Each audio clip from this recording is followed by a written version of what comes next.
today's video, I'll be sharing how I believe this gorgeous outfit designed by Imagine by Bukola on Instagram was made. If you'd be interested in seeing my breakdown and analysis as well as the tutorial portion of this video, please make sure you watch this video all the way through. Remember to like the video as well, share with your friends, and don't hesitate to leave me comments down in the comment section. Also, if you're not subscribed, please go ahead and hit the subscribe button. Let's get started.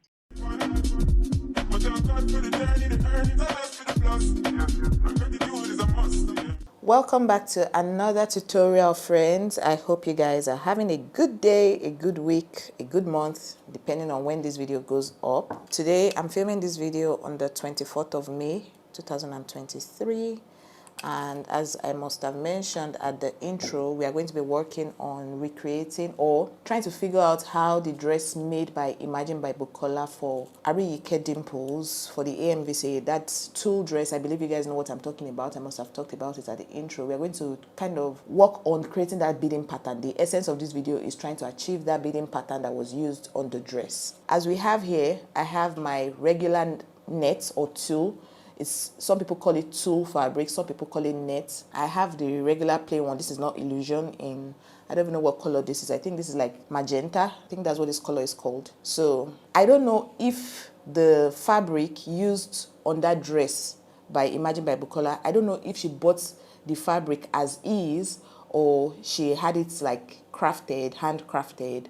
But from what I see there, I'm going to try and just recreate something. If it was handcrafted, this is how I believe it was made. So I'm going to be using pins here to do this illustration. So I have just a regular, I just have a little piece of net here. I have the one that is here that is like the platform. Then I have a little bit of net here. So I'm just going to gather it together like this and then pin it somewhere here. If you are trying to create this for a dress, instead of pinning here, you need to sew it down.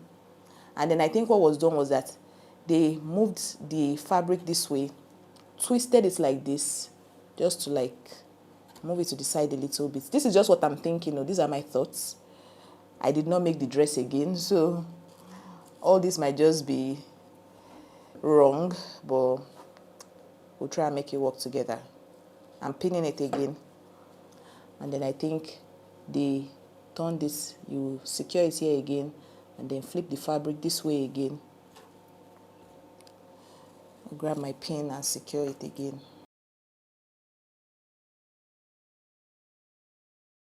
Move it this way. This is what I think was done. And they were sewing on this portion, sewing, just to secure the net to each other. But again, she might have just bought the fabric already made and everything, the tulle already handcrafted by the manufacturers of the fabric.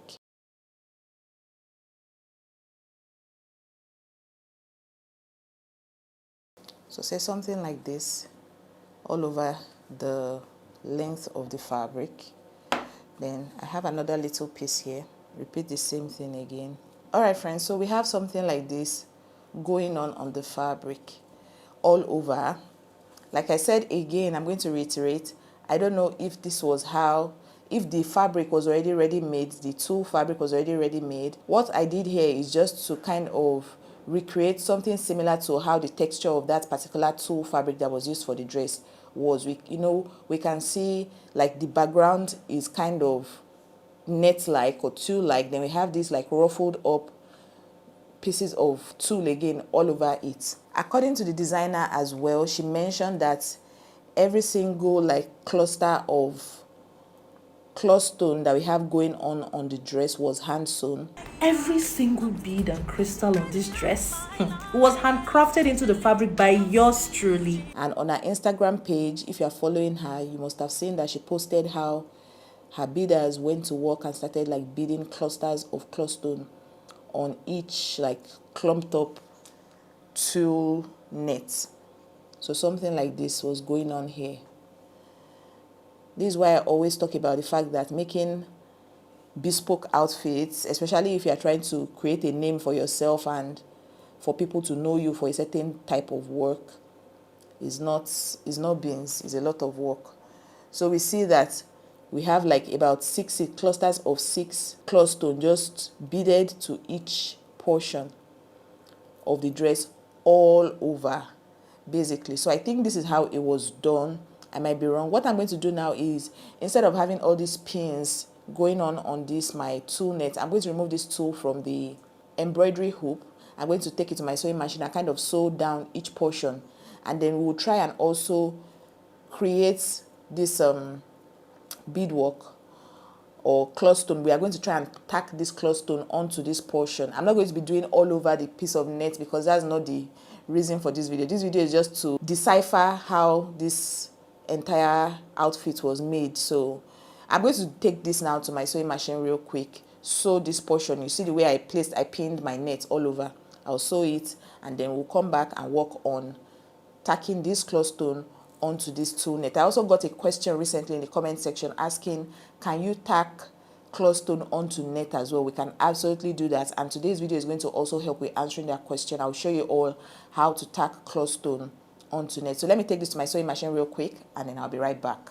Alright guys, so I've gone ahead to just sew these tulles onto the main net, and I also got rid of my tambour ring. So now I have about 6 clawstones, the teardrop type. Feel free to use any clawstone of your choice. You can even decide that instead of doing clawstones like the original designer of this dress did, you can change yours to beads. You can change yours to rhinestones. Feel free to make changes where necessary, but because we have like something that we are trying to work with, I decided to also use clawstone just like the original designer did. And you can see that the clawstones were sewn at the point where these what's it called now, these tools were gathered up.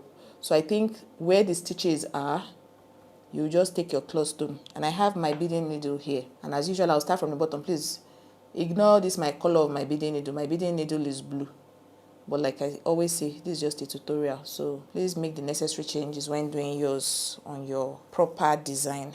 Alright, so as usual, for those that are new here, I've done a whole video talking about clawstones, how to tack it onto fabric. Please go check out that video. But typically, as we all know, or as we might know, clawstones have holes under them. If you watch that video that I mentioned earlier, you will get the full picture. So I'm passing my needle through the hole, and look how the needle and thread just went through the net fabric. For the person that was asking if you can sew clawstone onto nets, there's no reason why you can't sew it. It can definitely work. So I'm just passing my needle and bringing it out from here, like so. If you are still new to beading, instead of threading your needle very long, I would suggest you start off in your early stages. Just thread your needle not too long, so it's easy to manage. Because the disadvantage of threading your needle too long is it will tangle up, and then it might get frustrating. So keep the length of your threaded needle pretty short, just so that you don't get overwhelmed by the entire process. And because we are doing clusters of clawstones, I'm just going to bring out my needle slightly beside this one, like so. And you see that this one is already sitting pretty. Then pick another clawstone, pass your needle through. This entire process is not so complicated. The only thing is that it will take time. It's the time aspect and the energy aspect that's where the work is.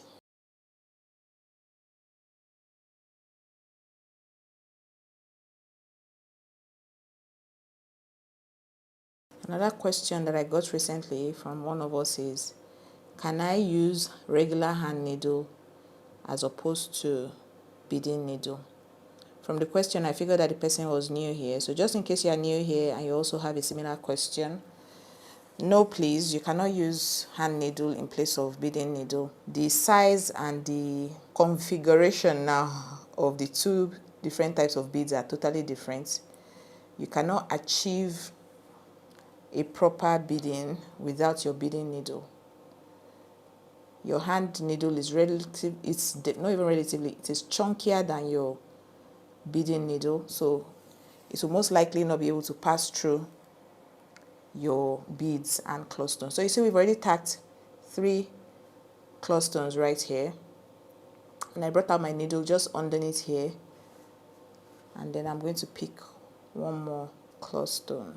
When looking at pricing as well, these Clawstones here in Nigeria, depending on where you're buying though, if you're buying wholesale or retail, for the retail sellers, they sell this size, I think 50 pieces for 1,500 or something like that. Something along those lines, I'm not quite sure. I typically buy my Clawstones from different vendors. I really don't have a single person. I have a video where I talked about my vendors. I'm going to link that video on the screen where I buy stuff from. So just in case you're curious about anything that I'm using in my video, I always have videos. The issue with people and questions is that a lot of times, you know, people come newly and then maybe they've missed some previous episodes on the channel. But if you've been with me right from my early days, I'm sure you can tell that there's a sequence to my videos. There's nothing, I don't gatekeep anything here. If I'm using something, I've talked about it in a video. Only maybe if the person with the question missed that video. But there's nothing I use on my channel here that I don't tell you, this is where I got it from, that's where you can also get it and stuff like that. So I said all that to say that we don't have time for gatekeeping on this channel. We're already forming our clusters and they are giving. Another thing that you guys might have noticed here, for my people that always say, oh, I don't have embroidery hoop, how will I bead? If you watch a lot of all these behind the scene footage, which I suggest you do, especially if you're trying to improve your skill, you see that most of all these like beaders, you hardly see them even like beading on mannequin or tambourine. They simply just spread the clothes on their body and they are beading without any body form or anything. The only thing is that having a body form will make the process less stressful. But if you don't have, you should be as we need to be very creative with what's that thing, with figuring out solutions for ourselves when it comes to seemingly challenging situations when working. So okay, I don't have a tambour hoop. You can make it work if you need to, just like I'm doing here. I don't have a body form here. I didn't pin this to anything, and I'm still making it work. So that's just a tip right there. You can absolutely make it work. Get a table just like what I have in front of me here. Spread the cloth there and start beading on the portions that you want to bead. So that's pretty much it, sha. If you've been enjoying the video so far, please remember to hit the like button so I know you guys got value from this particular video. So this is it for this particular cluster here. As we saw in that, on the video of that dress, they did clusters like this of Clawstones. Did it here, here, here, here, here, here, here, like all over all the clusters where we had this tool going on. Imagine multiples of this going on here, going on here, going on here, going on here, all over. At the end of the day, it will create something very, very beautiful. This video was just it's something different, relatively different from what I typically do on the channel. I just want to help us take away confusion when we think of certain things, and you know, some of all these things that we learn from videos like this, you can incorporate it into totally different things and make it work for yourself. I hope we all enjoyed today's video. I hope we liked my breakdown, my analysis of this particular design. If we did, please give me a big fat thumbs up. If you have questions regarding anything done here, please feel free to ask.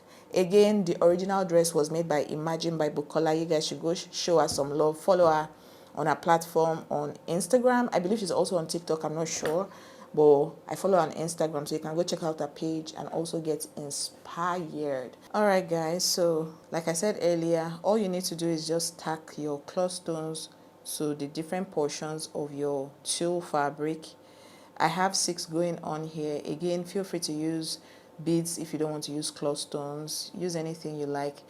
Come up with something amazing. I hope you guys enjoyed this breakdown of this particular design. I hope you guys got the gist. And if you're a dressmaker, I hope this inspires you to come up with your own awesome design creation as well. If you thoroughly enjoyed today's video, if you learned something, please be sure to give this video a thumbs up. It's free, it won't cost you anything. All right guys, thank you so much for watching. If you're not subscribed, please subscribe. And yeah, I can't wait to see you in another video very, very soon. Bye bye.